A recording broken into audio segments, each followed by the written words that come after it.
Welcome to the All Access Podcast from the experts at Tevis. Each episode, we'll talk about technology topics, trends, or solutions that manufacturers need to know in today's rapidly evolving times. Sit back, enjoy the discussion, and let us know what you think. Welcome, my manufacturing friends. This is the All Access Podcast. We appreciate that you listen to us, and we always are trying very hard over here to bring you meaningful content, to bring you topics that really can influence your daily work. And we have really the pleasure to bring you a topic that all of you really need. Because we're being asked, hey, do you know anybody that wants to work, that has talent? Hey, we have people here. How can we make sure they don't go away from our company? So the topic of today is really looking at talent, at finding the right person, or what should you look for within your own company. So for this episode, I'm truly looking forward to our conversation here, because the individual that we have on really has the pulse on what it takes to retain your people and what to do with them. We have invited Miss Marion Wells to the All Access Podcast. She is the founder and the managing partner of the Human Asset Management, or in short called HAM. She is the talent development consultant for companies that aspire to achieve significant organizational results. And that is through the development and the training of, human capital, your resources. So we're not talking about your machines this time or any of those things. We're talking about your resources, meaning your people. She's got over 30 years of business solutions and experience in the manufacturing and the automotive industry, which pretty much says she knows what is happening in your environment. So, Marion, welcome to the All Access Podcast. Oh my God, Mike, what an intro.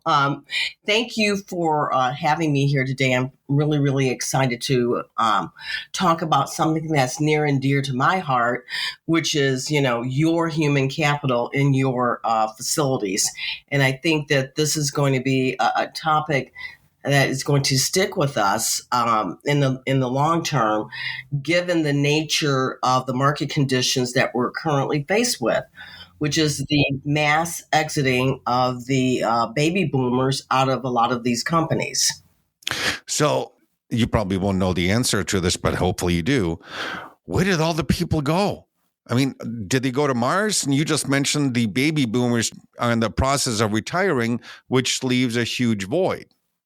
Yeah. What is really going on is that we've got this phenomena that we didn't really plan for.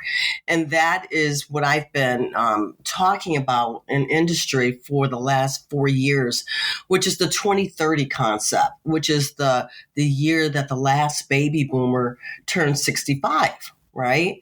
And a lot of organizations have really been trying to scramble, and figure out how does that impact them, right? But, it starts with who is really sitting at the table with leadership to kind of like pull their chain and say, hey, we've got this phenomena and we really need to think about how it's going to impact our organization. And so through my presentations and my speaking, I have found that a lot of these small to mid-sized manufacturers, look at HR through a different set of lens, and really don't include them in the strategic conversation as it relates to their business. So therefore, a lot of them don't really know how the people side is going to really affect them. I think for us, we were kind of not lucky, but COVID was really a game changer because it really brought the issue to light, Mike, and really forced companies to step back and think about their people in a different framework. Yeah, I think COVID did a lot to our manufacturing industry, even to the human psyche and to everything.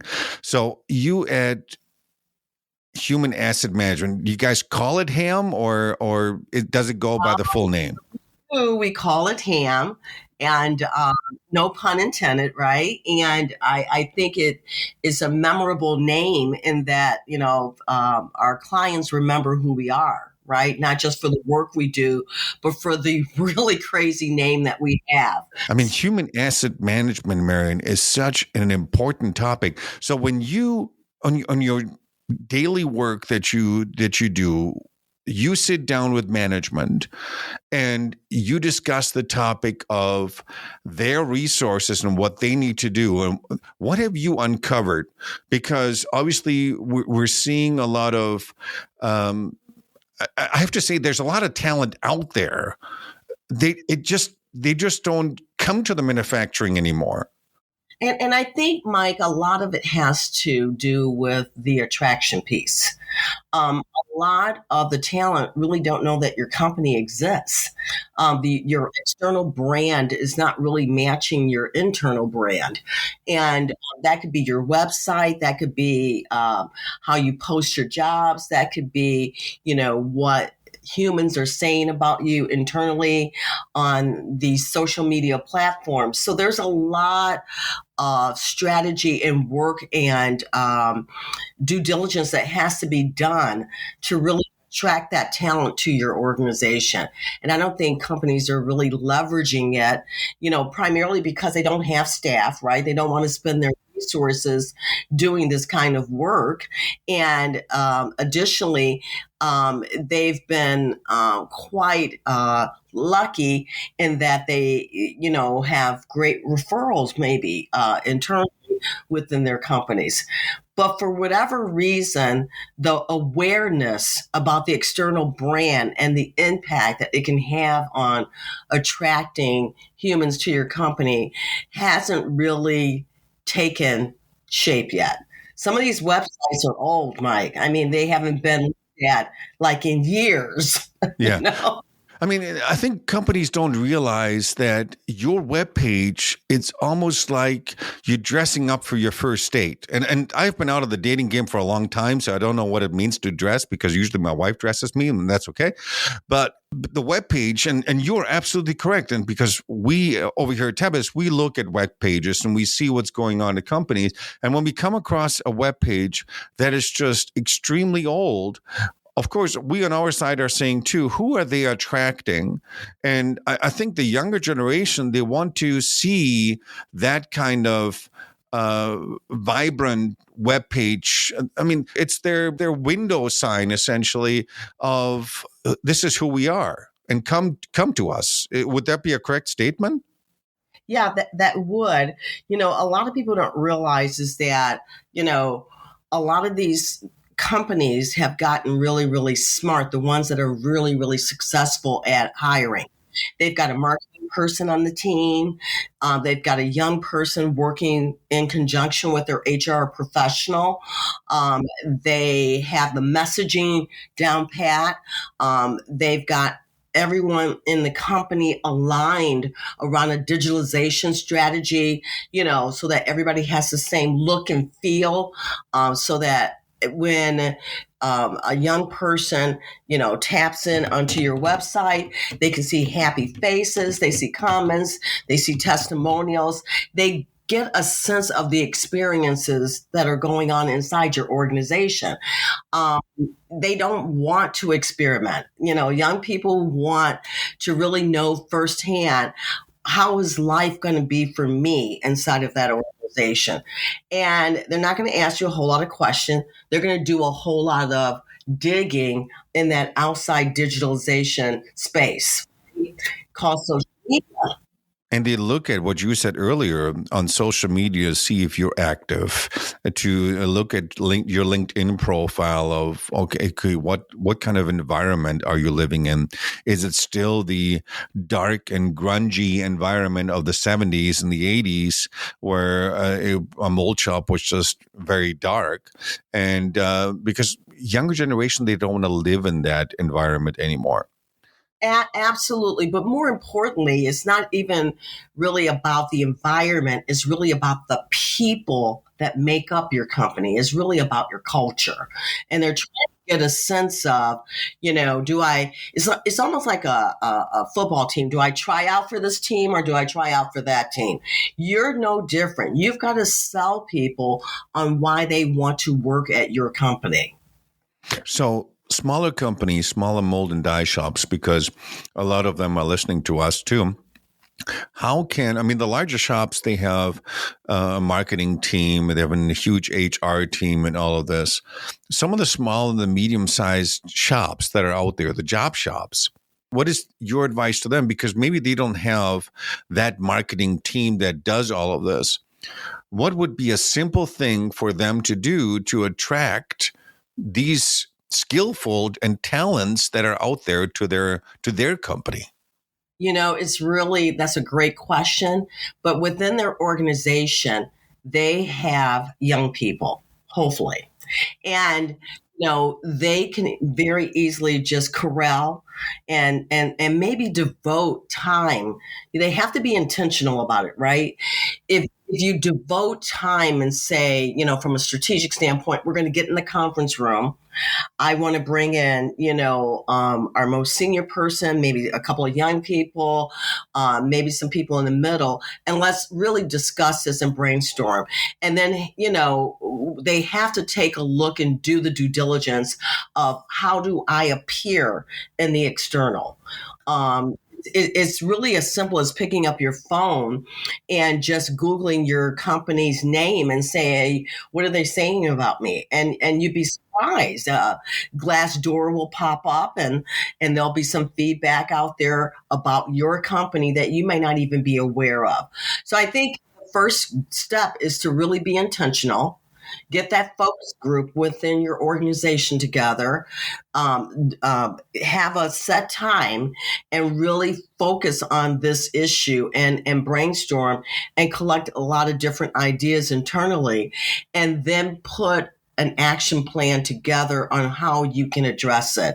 Oftentimes the fresh ideas come from the newest person that just came to your company. Companies always ask us, hey, we can't find talent, we can't find people. Would you say they're with the newer generation and the people that are out there is enough skill, there is enough talent, we just don't know how to attract them?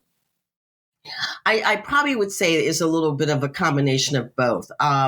Given where we are at right now, I think you've got, as a leader of a company, you have to be looking at some key economic indicators, right? You've got to keep your pulse on what's going on with the economy.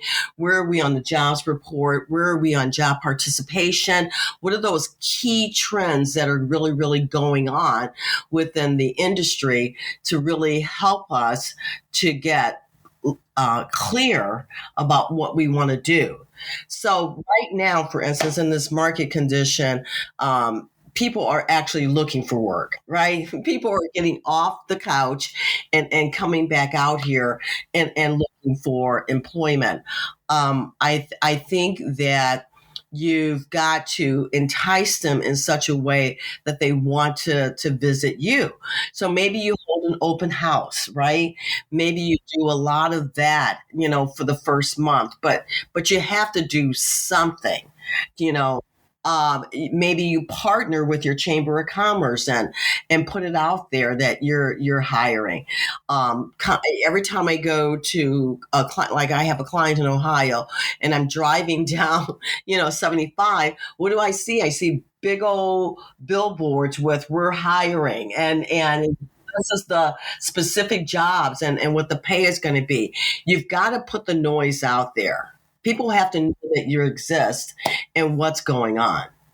And you have to do this intentionally. How we did it in the 90s and the early 2000s, it's not the same ballgame anymore as it is now. There's a lot of digital media and everything has gone the digital direction. And I always smile when I see the billboards that says we're hiring, because you only then are attracting truly the people that are driving by there, and you're missing so many people that are on the digital field that you need to utilize that as well. Yeah, but you're doing something. Yeah. So, and that's the key thing, is to really sit back. The small companies really need to, that owner needs to really talk with the operations person, really needs to talk with another team member, and they need to get their heads wrapped around what are we doing current state, right? And do kind of like a checklist, just no different than you would do when you're walking the floor looking at your equipment. I mean, when you go and you're looking to see if you've got 5S, do we have visuals in place? Well, it's the same mindset as it relates to talent. What do we have in place? What are we currently doing? You have to do an assessment. You have to understand what is your starting point. There's two huge areas that you at your company at Human Asset Management are covering. And one is saying that there's talent out there and how companies can attract this talent to come to their company. But the other avenue is, listen, you've got talent. You've got talent in your own company. And how can you retain and keep that talent there? Because I tell you this, and with a lot of companies that are out there, and especially nowadays, the loyalty that we've had in 2000, in the early 2000s, in the 90s, I don't think is there. People jump ship for $1 more, and there's not this loyalty anymore that used to be at companies. How can a company really intentionally retain their individual? Sure, they can throw money to them, say, hey, I'm going to pay you $20 more and so forth in order to keep them there. But what can a company do to retain that talent so that they're not going away and they have to look for more talent? It's really a phenomena in that it's as simple as putting that career plan together. A young person wants to know that I'm making a difference in your organization. They have to have feedback. They have to have interaction.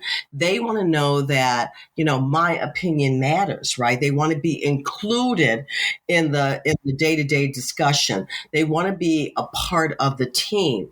The day of, coming in, Mike, and we're probably dating ourselves here, where, just do as you're told, it's kind of over. It's a more collaborative culture that is evolving in these manufacturers, and fresh ideas. And they want to be at the table participating, and instead of being looked at as the tasker here to just do something.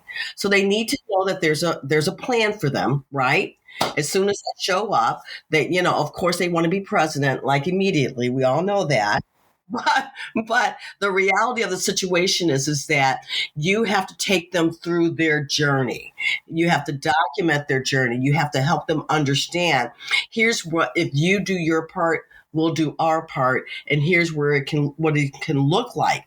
You got to paint that picture for them in terms of what life looks like for them if they stay with you. Do you think that's more difficult nowadays to do this? Because, of course, the younger individuals, the younger kids that are coming out of high school, they almost have this entitlement of, hey, I deserve to be the manager. I know a heck of a lot, and all of that kind of stuff. I mean, I've got kids myself. All of them are working in the automotive industry, and they're doing extremely well because of hard work that goes into it. The younger generation that comes into it, do you see they have the same kind of desire of hard work and then sustain themselves at this company? It's really interesting when you look at the generational differences. As the baby boomers are exiting, the Gen Xers are moving up. They've been waiting a long time, for us to get out of the way. Right. And so they are really saddled with managing the millennials and managing the Gen Zs. But what I'm seeing is a cultural shift in the younger generation, I would say the 24-year-olds, the 23-year-olds.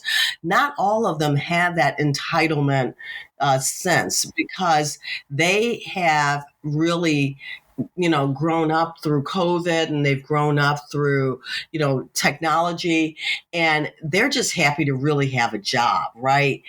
What they want more than anything is to be included in the conversation. Yeah. I think you're 100% correct. There's the stigmatism that the younger generation doesn't want to work. I think it's just words, because we, even at our facility, we have a lot of young people at Tebas, and they're phenomenal in what they're doing. And they really are trying to make a difference. And it's difficult for companies, I got to tell you this, because we're running into a lot of these older mold shops where the parents are still hanging on with a thread on the operations, and the younger generation, the younger kids, are taking over at the helm, and you can see that change happening. And for a lot of these old companies and the old mold shops and dye shops that are still hanging on to this is the way how we're doing it, I think they're doing them a disfavor. Well, we talked about the website not being revisited. How about the processes of how we do work? When was the last time that was revisited? Who is really doing the analysis around our work streams? Is there a better way to do this, right? Is there a more effective and efficient way? And that's where the young person can really help you, because even though you're used to doing it this way, this is the way we're going to route the product. This is the way we're going to make the product. The young person might see something completely different and challenge you on that. And I think it's that challenging that can make us better, and we can actually learn from them just like they can learn from us. So you have to allow for that to play out.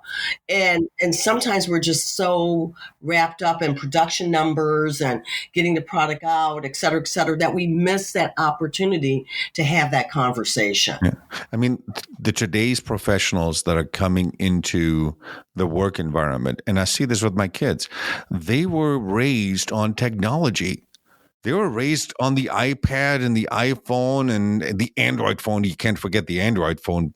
But they grew up on all of this. And computers is their backyard. They know this in and out. And of course, we grew up. Yes, we still had computers too, and we had the TI-85 calculator, and that was awesome back in the day when we had these graphing calculators. But we're not quite there of where the younger generation is, and listening to them and seeing, well, what can we change in our processes, in our environment, and then make sure that they're being rewarded for their input. Absolutely. And that is your culture. That is the culture. And then that gets out into the marketplace, because those young people talk to each other and they will share, oh my God, I'm having a great experience at this company. They allow me to do this. We can do this. And it's so fantastic, right? They see the data that you're collecting on your equipment, on your machines, all of those elements a little bit differently than you do. They can navigate the data a little bit differently than you can. So I think it's really about creating that inclusive culture and creating that buzz and that excitement within your company that's really going to allow that the youngest person that you have to start to spread the word, and then make it reflective in your website and have some testimonials. And you know what? Get them out of the office every once in a while. Let them go to a trade show. Let them hang out and see what the industry is all about. But you're not saying that if you're a young individual and you're at a company and you're not pulling your own weight, that you should expect that, I'm going to be at the boss's table and have a say. There still has to be some kind of performance management. Absolutely. Of realizing of how much you're contributing and what you're doing in the company. Absolutely. And the best measurement is looking at your peers. And if you see your peers are working hard and you're not, hopefully that manager is making the connection for you. So that's why the performance review process is so important. And that's why it can't be a negative experience for the employee. You have to be giving that feedback almost on a daily basis so that the person is not surprised. Would you say that a company that has invested in diversity, meaning that there's women working for them, there's ethnic groups working for them, they have a better chance of attracting individuals and or new talent than if it's just, and I'm going to say this kindly, the old white-haired men that are only in the company? Oh my God, absolutely. If your company doesn't reflect the community or the world that we live in, people really become a little bit suspicious, right? You're like, oh my God, what's going on here? And then you're viewed as really dated, right? And so now, once again, inferences are being made regarding your culture and regarding what kind of organization you are and how come you're not being modern. Um, you go into, you get the person out of the company and you have them to start to visit the high schools to really come in and spend 30 minutes with the seniors and the juniors and talking about your company and talking about the experiences and educating them. So it's you, the owner, getting out of your company and visiting your community and understanding what talent really exists in your neighborhood. Yeah. It is so important, the diversity, and I see it in my own family with my daughter working for an automotive company. And I mean, let's face it, having a daughter that's an engineer that works at a automotive company, you don't see that too often. And I mean, when she walks through the plant, she's one of a few. But the input that she provides, the knowledge that she provides is completely different from the knowledge that is currently there. And it makes it, the input is so much more valuable because you bring a totally different aspect. Well, yes, you do. And I think it's really important to have diverse ideas and diverse thoughts.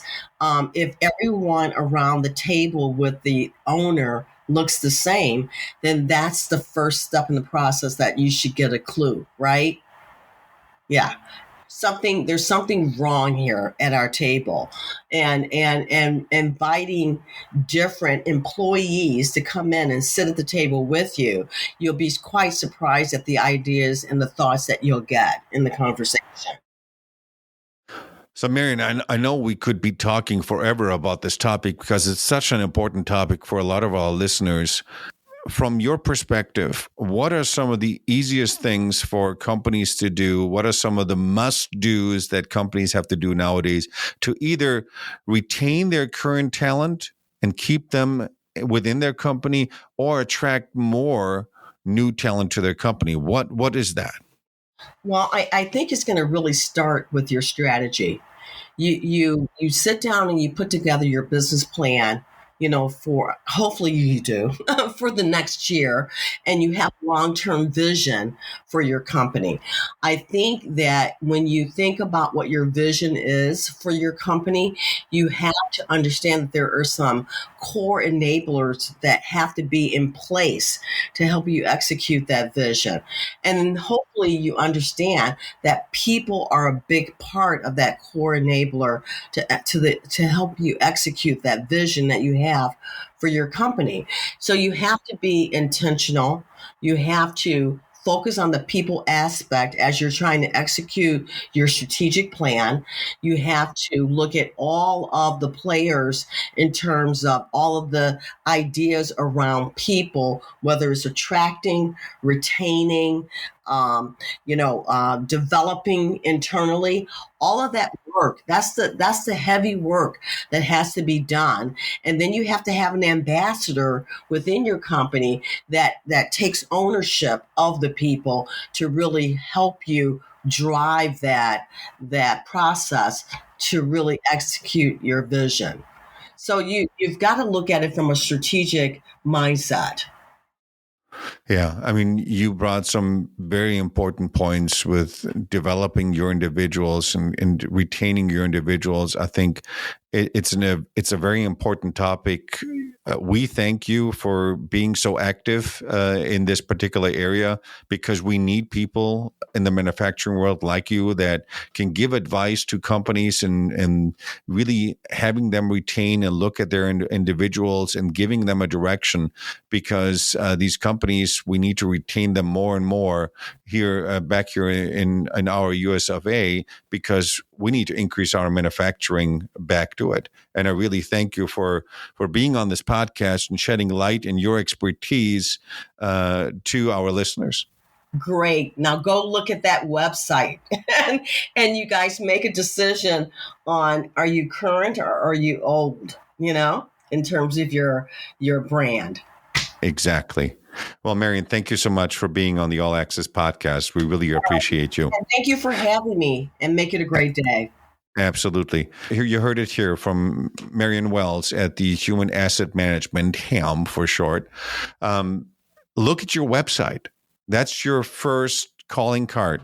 Are you attracting individuals? Is your website open enough so that young individuals can see that, wow, I really want to work at this company? Have you developed your own individuals internally? Have you given them a voice within your company? Have you looked at your internal culture to see what that looks like? Have you diversified in your human resources? Not your machines, your people. Look at all those things. Those are important factors for you to be successful moving forward. And we need that success right now, because you guys are our manufacturing backbone. And we need to make sure that we can move forward and give these young individuals a purpose and a reason of why manufacturing is so important. So we hope that you enjoyed this episode of the All Access podcast. If there's any comments or any thoughts that you guys might have while you're listening to it, send us an email at marketing@tebususa.com. We always are looking forward to seeing your comments and your thoughts. If you have maybe an idea of a future podcast, let us know. From my side here at our office here at Tebus USA, I thank you for listening to the All Access podcast, and I'm looking forward to doing the next episode for you guys. Thank you, and bye. Thank you for joining this episode of All Access. Please leave a comment or review with your feedback or what you'd like to hear in future episodes. To learn more about manufacturing technology solutions and Tebus's capabilities, visit our website at Tebus. That's TEBIS.com.